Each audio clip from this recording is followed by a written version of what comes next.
Pavers add beauty to any frame, but Disha pavers have such magnificent designs that anybody would want to pave every single space outside their house. As much as they are a great way to add an elegant charm to any space, it is very important that the pavers be laid properly. As far as the pavers are concerned, the laying technique is crucial but quite simple if you get the basics right. Only we must make sure that each step is carried out carefully. Step 1. Planning and layout. The first step is planning the dimensions of the area that is to be paved. Step 2. Excavation. So for laying the base, we are going to dig about 12 to 18 inches deep into the soil. We decide the depth based on the soil strata as well as the vehicular traffic that we are expecting over the pavement. Step 3. Base material. The laying of the base starts with depositing gravel. Next, we create a layer of fine clay. Now that we have filled clay in the dug area, we are going to pour water over it. The water makes sure that there are no gaps within the gravel, that there are no empty spaces within the gravel. What we now need to do is to compact this moist base layer so that we have a firm base that we require for the pavers. Step 4. Stone dust bedding. The stone dust layer gives us a major advantage in extensively paved areas. It serves a very important purpose. It creates a very gentle slope for the water trickling in to run off and not remain stagnant there. On top of this compacted base material, we create a stone dust bed.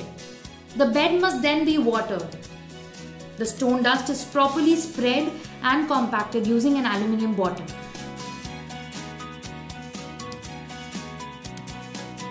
Now, the question is, how do we make sure that the stone dust layer does not seep out of the paved area, or that the pavers will be sitting in place? We solve this problem by creating edge restraints. Step 5. Edge restraints.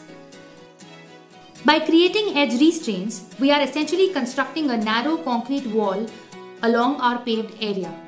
Or we can use edgers, which are also a Disha product, and they are very easy to lay and give a very well finished look. Step 6. Laying the pavers. Now we are absolutely ready to lay our gorgeous pavers. We place them close together in the desired pattern to create a stunning motif.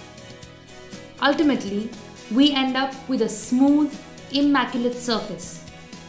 Step 7. Sand joints.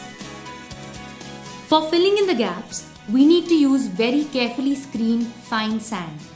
We sprinkle it, run a broom over it, and then add water. We wait for it to dry for 2 hours. Then again we repeat the same process. We sprinkle sand, run a broom over it, and then add water. Basically, we need to do this at least about 8 to 10 times so that the water takes along with it the sand into all the little empty spaces and fills it up.